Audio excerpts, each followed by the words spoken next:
ஒரு காட்டில் ஒரு அழகான மான் வாழ்ந்து வந்தது. ஒரு நாள் அது ஆற்றுக்கு நீர் அருந்தச் சென்றது. நீரின் பிம்பத்தில் தன் அழகிய கொம்புகளை பார்த்து மிகவும் பெருமைப்பட்டது. ஆஹா, என் கொம்புகள் எவ்வளவு அழகாகவும் கம்பீரமாகவும் இருக்கின்றன என்று நினைத்தது. பிறகு தன் கால்களை பார்த்தது.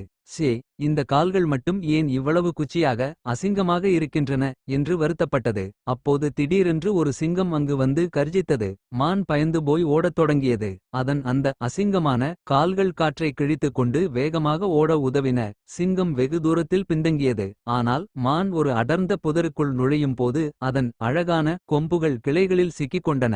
எவ்வளவு முயன்றும் அதனால் விடுபட முடியவில்லை. சிங்கம் நெருங்கி வந்துவிட்டது. கடைசி நேரத்தில் மிக கஷ்டப்பட்டு கொம்புகளை உடைத்துக் கொண்டு வெளியேறிய மான் உயிர் தப்பியது. அப்போதுதான் அது உணர்ந்தது, நான் வெறுத்த கால்கள் என் உயிரை காப்பாற்றின. நான் பெருமைப்பட்ட கொம்புகள் என்னை ஆபத்தில் சிக்க வைத்தன. நீதி, வெளித்தோற்றத்தை வைத்து எதையும் எடை போடக்கூடாது.